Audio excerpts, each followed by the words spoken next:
Hi, hello again. Today we are going to speak about the science of selling, especially on the big box distribution. So for me, selling is solving a problem or a need for the customer, but we are going to try today to look at it in a scientific method.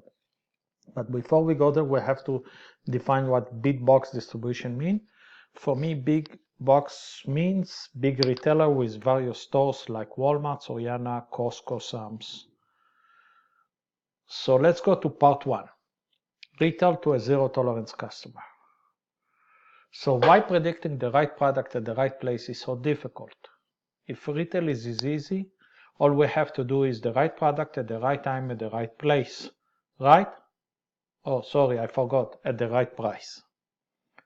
So only 4 right turns and we are there. Easy. So right product means that we have to have the same product that the customer wants, especially size, color, or something like that. Right time means that he wants it now and he cannot wait. Right place means he wants it exactly where he is. He doesn't want to drive 2 or 3 or 4 miles.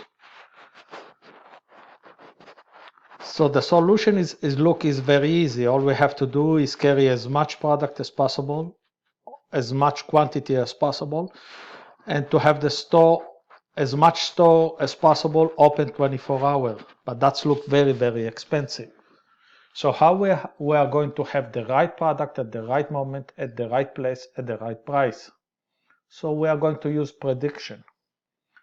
So predicting what the customer wants and how much is going to buy and when looks like a better solution, right? But until now, distributors and manufacturers have very sophisticated forecasting software to predict exactly how many items will be sold of each SKUs or SKU. So therefore, it should be very easy for them to send the right amount of quantity to each store. So how come organizations still experience problems in managing the supply chains? Is technology not enough? A problem of trying to predict most of the merchandise end up in the wrong place at the wrong time. So to understand this concept, let's start talking about time. In time, we have 3 elements: store hour, customer tolerance waiting, and lead time. The store hours, usually it's open 24 hours, 25 seems impossible. Customer tolerance waiting time, usually in retail store, it's 0, the customer wants it now. In internet, now Amazon is going to 1 day delivery time. So this is a main issue. And lead time is how much it's going to cost us to bring the merchandise from the manufacturer directly to the store. And also, even if it's not in the store, it cannot be in the back room or in the truck, it has to be on the shelf. Place, usually it's the number of stores. Always we are looking to open new stores. On the shelf, it has to be on the shelf, not in the back room or in the trucks. Now, there is another big issue that we have to consider is that all the store of the same customer, let's say Walmart, some are bigger, some are smaller, some are different zip code, some look different. So we have to look at the same products selling in the same chain, selling on different stores. So this is real data from one of our customers, has like 100 different kind of products selling to a different kind of stores. If we can focus on the number of the same product selling in the same store, let's say one product, let's see what is the difference on this product in all the stores. If you can see the same product is selling totally different is the same chain, different stores. So look how big is the difference between one store and another store. And that's what we're calling we have to worry about the smaller stores that doesn't sell so much this product. We are going to talk about this issue later on in part 2. Beside the variation of one product's sells in different kind of store, there is a variation of different products on the store. Before there was the internet and the way the customer are used now to have a much bigger solution, what was happening is that a lot of the small stores will carry only the basic stores, the basic product that sells for, and most of their sales was focused on those products. So getting the price lower was one of the main issues. Now we are going to diversity, so we have to have the same product, which is sell a little bit less from the total sale, but much more tail of a lot of diversity of the products.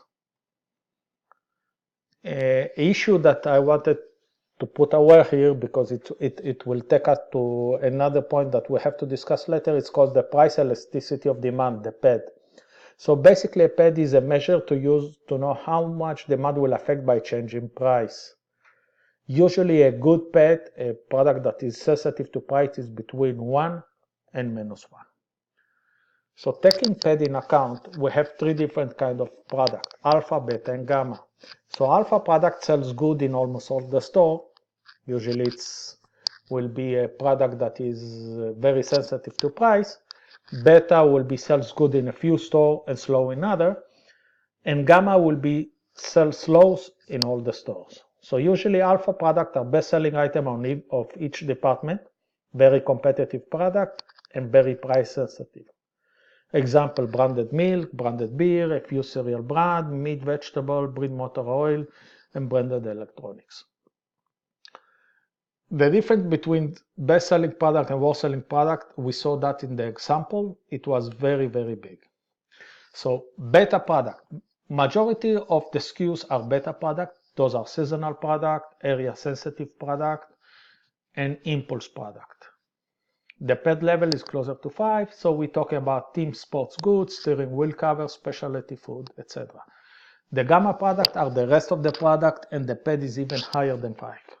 So that's special food and special medicine.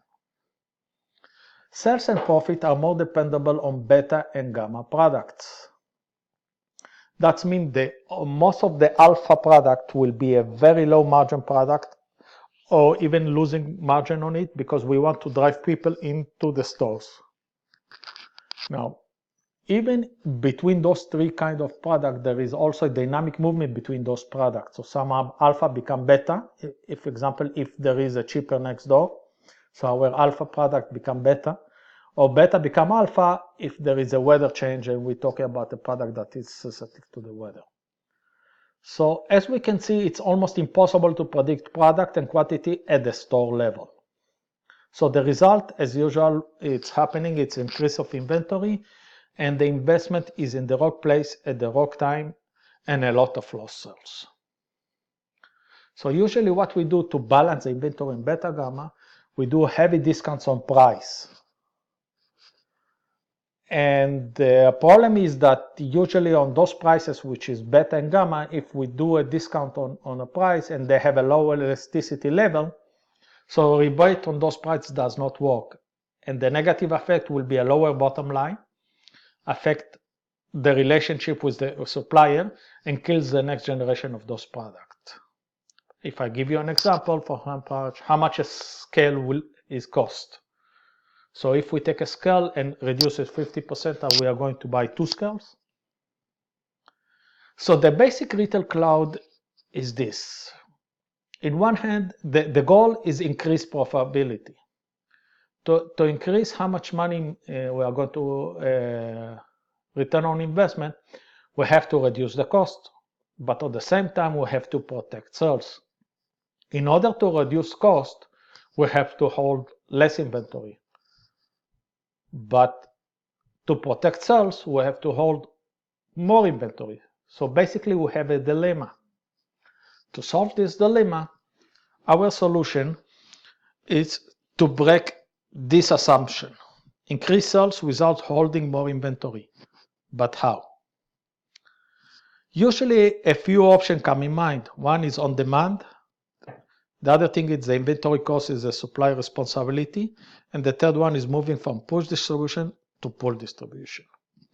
On demand, Usually in internet, they can wait. Sometimes they can wait 1 day or 2 days, so this is not a huge problem. But in the box, big box customer, it's a zero tolerance. They want it right away. Now, the inventory cost is like the hot potato game. We want to halt it in a very short time and pass it to the next player. So most of the inventory cost is the supplier responsibility. All overstock, all rebate, all inventory revaluation are paid by the supplier. And this is the most common approach of the big box retailer today. The cost of the supplier is huge, and the risk to sell or introduce new product is enormous. So taking those assumptions in mind, our solution is moving from push to pull. And that means that most inventory will be at the source, the plant or in central warehouse, setting a high inventory target there, determining target inventory level at the store, shortening the refurbished time as much as possible, refurbishing as frequency as possible from central warehouse to the store, only on consumption data. If daily, it's better. Monitoring the buffer size according to consumption and readjust them accordingly. Of course, more SRQ, real consumption data transfer to monitor daily sales and stock. All these issues, the solution for moving from push to pull, we are going to talk about it in part 2. Thank you.